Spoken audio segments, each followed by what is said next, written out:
Эми ошондо эми сиз токой чарбасы экенсиз да, башка тармакка тиешиңиз жок.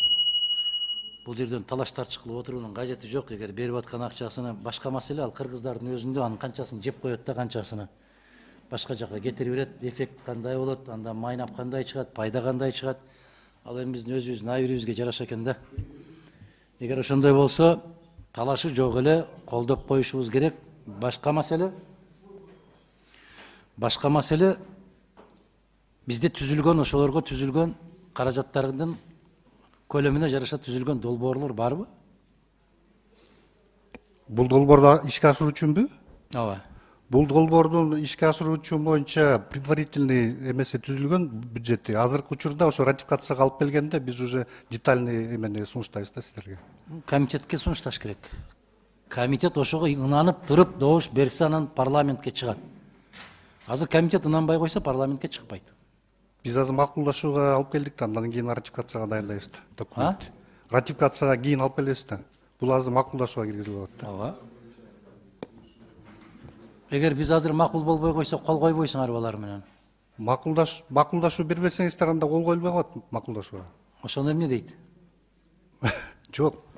Сиздерге просто баягы мыйзам чегинде бул жерде баягы преференциялар бар да. ФАО тарабынан, баягы Бириккен Улуттар уюму тарабынан ишке ашып аткандан кийин преференциялар бар. Силер азыр парафированияга алып келип атасыңарбы? Жаңы регламент менен биз сиздерге макулдашууга алып келип атабыз.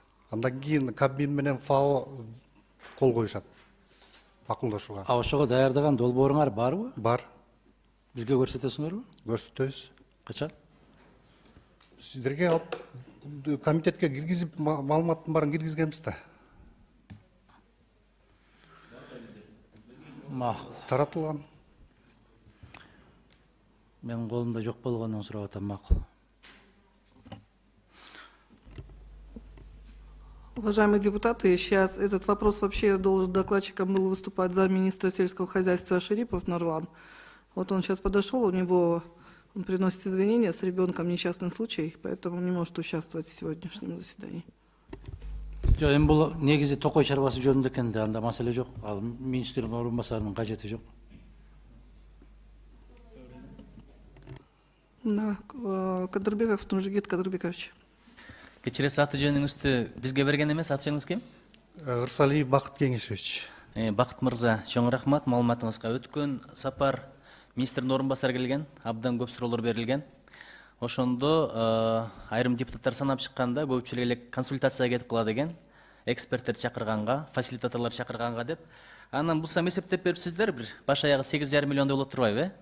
29 миллиондон ашык акчанын 8,5 миллиондой кетет экен ошол эксперттерге, консультанттарга. Анан мен эми бир сунуш айткым келип атат да. Азыр эгерде бюджетти алып туруп сметаны ар бир пунктка карай турган болсок, ар бир пункт боюнча көп суроолор пайда болот. Мына мисал караңыз. Көзгө көрүнбөгөн жагдайлар деп коет. Орусча непредвиденное обстоятельства деп коет, 40 000 доллар коюпсуздар да. Ошолорду дагы мындай расшифровка алып койсоңуздар жакшы болот эле. Чечмелеп, эмнеге кетет, болжолду жок дегендечи. 40 000 бул жөнөкөй акча эмес да, бул бир. Экинчиден, ал жерде жайыт боюнча деле, токой боюнча деле, жаратылыш боюнча деле адистерди, эксперттерди дегенди жазып берипсиздер.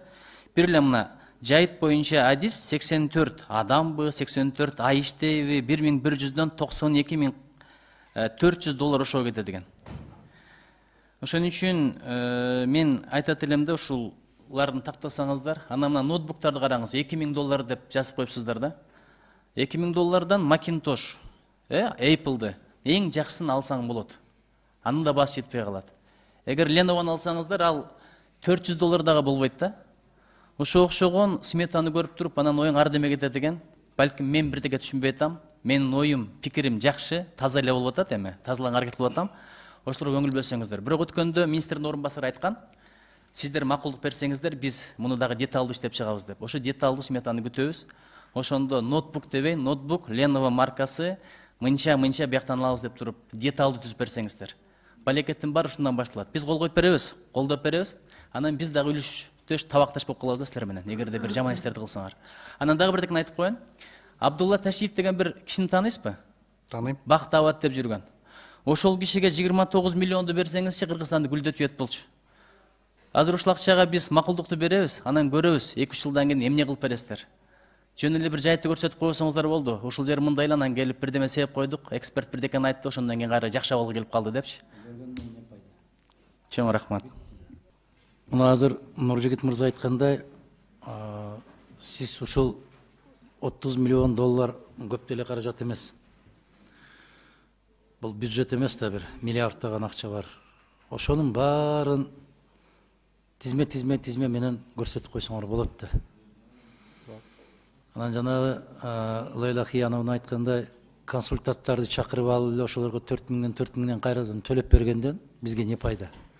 Биз Кыргызстан 30 жылдык эгемендик тарыхыбызда байкадык, көрдүк, алар кочойгон акчаны бөлөт экен да, бирок Кыргызстанга кетти деп койгону менен бүтүндөй бүт баары өздөрүнө айлык болуп, өздөрүнө командировочный болуп кетип калып атат. Ошондуктан карап көрсөңүздөр, 30 миллион долларга канча көчөт сатып алса болот? Канча көчөт отургузса болот? Канча километр арыкты тазаласа болот? Мына ушул сыяктуу нерселерди көрсөтүп койгон болсоңор, парламент мына жебеген самсага пул төлөп, элдин алдында жаман көрүнбөш керек да. Биз азыр ооба деп кол көтөрүп коебуз, жоопкерчиликти албайбыз дагы, парламент колдогон деп кийин биз калабыз. Ратификацияга бүтүндөй өкмөт даярдайт, президент даярдайт, балеги калган парламент болот. Эмнеге мынтиңер, эмнеге тигинтиңер дегенде. Ошон үчүн мен азыр ушул коллегалардын сунуштарын 100% менен колдоо менен, эгер парламентке алып чыгабыз десеңер, ар бир долларына чейин көрсөтүп беришиңиздерди сурайбыз. Кийин ошол кредит же ошол грант кандай пайдаланды дегенде текшерип алууга да жеңил болот. Сунуш ушул. Анан кийинкиге алып келсеңиздер, мунун баары жогорку кеңеш шешет. Көп талаш тартыш кылбай отуруп колдосок колдоп коелу да, бирок ушул нерселерди талап кылабыз. Рахмат. Мисалы Өзгөн районунда жайтты ордуна келтириш үчүн Союздун мезгилинде иштеп жүргөн совхоздун директорлору менен башка агрономдор бар. Ошолорго бир козу союп туруп эле чакырып койсоңуз, сизге 10 жылдык планын жазып берет. Аларга айлыктын да кажети жок. Жөн эле чайга чакырып туруп эле кандай дейсиңер аксакалдар десеңиз, бүтүндөй бүт баарын ийне жибине чейин Союздун мезгилиндеги билим алган азаматтарыбыз бар.